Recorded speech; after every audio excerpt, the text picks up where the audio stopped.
Notre téléphone mobile, on le regarderait, paraît-il, chaque jour toutes les 6 minutes 30. Car cet objet nous sert tout à la fois de réveil, à lire nos courriels, à lire la presse, parfois même des livres, à faire des jeux, à filmer, à prendre des photos, à les regarder, à passer le temps et donc l'ennui et éventuellement des coups de téléphone. Alors le Dessous des cartes va consacrer 2 volets à cette aventure qui est tout à la fois technologique, industrielle, commerciale et finalement assez personnelle. Et dans un deuxième volet, je vous raconterai tout ce qui se cache derrière le téléphone mobile et vous verrez, ce sont véritablement des faces sombres. En 2014, il y avait dans le monde 7 milliards 200 millions d'habitants et 6 milliards 900 millions d'abonnements téléphoniques mobiles, soit presque autant d'abonnements que d'habitants. Pour être précis, cela fait 9,64 abonnements pour 10 habitants ou encore 96 abonnements pour 100 habitants. Alors ces chiffres donnent l'impression que presque tous les habitants de la planète possèdent un abonnement et un téléphone portable. En fait, non, car il faut faire la différence entre le nombre d'utilisateurs, le nombre d'abonnements et le nombre de téléphones utilisés. C'est-à-dire qu'un utilisateur peut posséder plusieurs abonnements, professionnels, privés, cartes étrangères, et en sens inverse, une même famille peut posséder un seul abonnement téléphonique pour plusieurs membres de la famille, ou bien un abonnement peut servir à plusieurs personnes. Avec cet autre mode de calcul, on arrive au chiffre de 450 millions de personnes qui, fin 2012, n'avaient pas accès à la téléphonie mobile, tout simplement parce qu'elles vivent dans des régions non couvertes par les réseaux et il s'agit majoritairement de ruraux, surtout en Asie et sur le continent africain. Or, 450 millions, c'est tout de même très peu, seulement 7% de la population mondiale.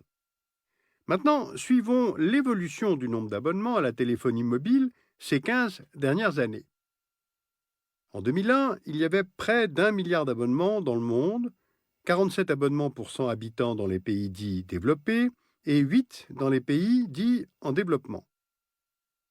En 2005, plus de 2 milliards d'abonnements au total, 82 abonnements pour 100 habitants dans les pays développés et 23 dans les pays en développement. Et en 2014, on l'a vu, on a pratiquement 7 milliards d'abonnements, 121 abonnements pour 100 habitants dans les pays développés et 90 dans les pays en développement. Alors que veulent dire ces chiffres? Eh bien que les pays en développement rattrapent les pays développés. Et cela va se poursuivre. Pourquoi? Eh bien parce que téléphonie mobile et développement économique sont liés. Le mobile apparaît à la fois comme une conséquence du développement, mais aussi comme un accélérateur de ce même développement. Ainsi, la Banque mondiale a constaté dans une étude réalisée en 2008 dans plus de 100 pays qu'une hausse de 10% du taux de pénétration du téléphone portable dans un pays s'accompagnait d'une hausse du PIB allant jusqu'à 0,8% dans le pays en question. Alors prenons quelques exemples concrets pour bien expliciter ce lien de cause à effet. D'abord dans l'agriculture. Si on prend les courbes de prix du maïs et du blé en 2014 à la bourse de Chicago, on le voit, le marché des matières premières agricoles est extrêmement instable. Et pour les agriculteurs qui vivent loin des villes, il est difficile d'avoir des informations sur les mouvements des cotations. Or, on peut connaître tous les jours ces fluctuations grâce au mobile. Une universitaire de Berkeley a conduit en 2008 une étude sur l'impact des téléphones portables sur le négoce de grains au Niger. Elle a montré que les négociants qui possèdent un téléphone portable augmentent leurs profits de 29% par rapport à ceux qui n'en ont pas, car ils peuvent vendre à un meilleur prix. Ce type d'impact sur les agriculteurs et les négociants a aussi été observé par d'autres chercheurs dans de nombreux autres pays. Au Maroc, le revenu augmentait de 21%, au Ghana de 36%, au Kenya de 7%, en Inde de 19%, au Sri Lanka de 23%, aux Philippines de 11%. Et puis le mobile facilite aussi l'accès aux mécanismes d'assurance, au microcrédit, aux services financiers. Maintenant, deuxième exemple concret, le développement de la banque mobile. Regardons le nombre de personnes qui possèdent un compte en banque. Cette carte nous montre le pourcentage d'adultes possédant un compte en banque en 2012. Voici les pays où les habitants possèdent le plus de comptes et ceux qui en ont le moins. On voit nettement que certains pays d'Amérique latine, d'Afrique subsaharienne, du Moyen-Orient, d'Asie présentent les taux les plus faibles. Dans ces régions, les banques traditionnelles sont localisées en ville et les ruraux, donc, n'y ont pas forcément accès.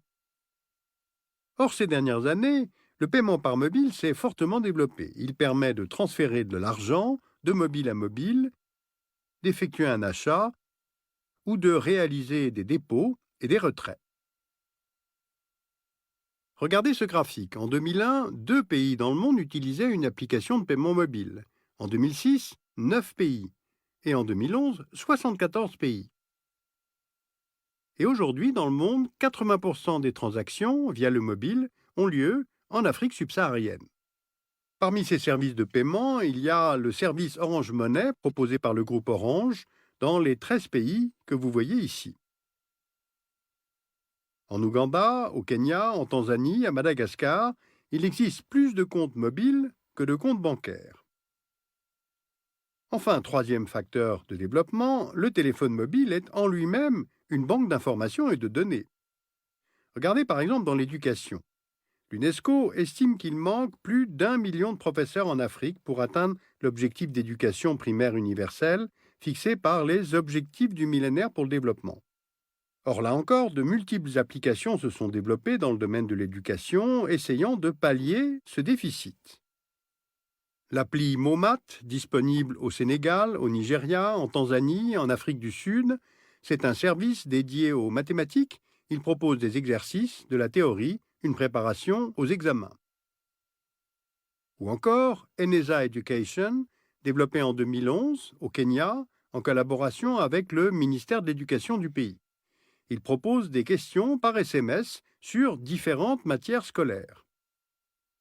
Ou encore Yosa Cell Phone Story, en Afrique du Sud. Elle propose de télécharger gratuitement des livres sur son téléphone portable et d'échanger ses lectures et son ressenti avec les autres utilisateurs de l'application. Enfin, après l'éducation, la santé, et celle des femmes enceintes. On connaît peu ce chiffre, mais quelques 800 femmes meurent chaque jour dans le monde du fait de leur grossesse ou de leur accouchement, dont plus de la moitié en Afrique subsaharienne et un tiers en Asie du Sud. Le manque d'information fait partie des causes qui augmentent le risque de complications pendant la grossesse. A donc été mis en place un service de conseil de santé nommé MAMA, c'est-à-dire Mobile Alliance for Maternal Action, au Bangladesh en 2012, en Afrique du Sud en 2013, dans les bidonvilles de Bombay à partir de novembre 2014.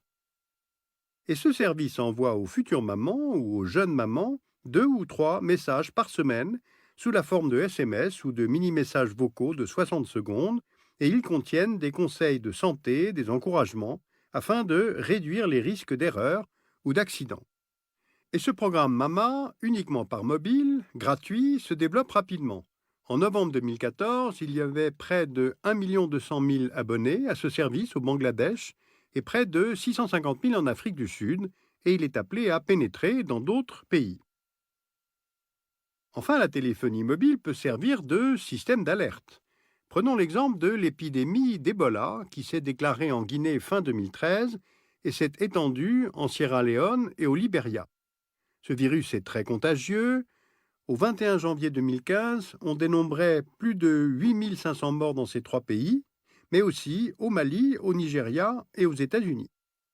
Or, le meilleur moyen d'endiguer une épidémie est de localiser les cas afin de les mettre en quarantaine, de tenter de suivre les déplacements des personnes infectées et de surveiller les individus avec lesquels ils étaient en contact. Eh bien, c'est là que les fonctions des mobiles interviennent. Cette carte est produite par l'ONG suédoise Flowminder. Elle se sert des données de localisation anonymes transmises par les mobiles. Il s'agit de connaître le déplacement des populations dans les pays concernés par l'épidémie et dans les pays proches. Ainsi, le pays voisin, la Côte d'Ivoire, qui n'est pas encore touché, peut, avec ces données, prendre des mesures de confinement et de protection de ses citoyens en cas d'expansion de l'épidémie. La méthode est très réactive car les données sont disponibles en temps réel et permet donc une certaine anticipation. Donc, à partir de ce simple constat, si les pays en développement manquent tout à la fois de professeurs, de médecins, d'infrastructures routières ou bancaires, en revanche, il ne manque pas de portables. Donc, ceux-ci deviennent des facilitateurs de développement qui touchent le maximum de personnes et donc évitent des investissements dans des infrastructures très coûteuses. Alors, dans un prochain numéro, mon approche sera beaucoup plus critique. Je vous raconterai d'où viennent les matériaux qui composent nos téléphones, comment ils sont extraits, comment se fait la répartition des bénéfices et à quel point l'usage de nos téléphones mobiles fait de nous de simples produits. Alors pour préparer cette émission, nous avons consulté de très nombreux rapports. Vous pouvez les retrouver sur le site du Dessous des cartes, notamment une étude mondiale sur l'adoption des services d'argent mobile en 2013, Measuring the Information Society Report 2014 de l'Union internationale des télécommunications, et puis un rapport de la Banque mondiale, Exploiter au maximum la téléphonie mobile. Et puis je vous signale l'apparition d'un atlas très original, l'Atlas Global, sous la direction de Christian Gratalou et Gilles Fumet, publié en novembre 2014 aux éditions Les Arènes.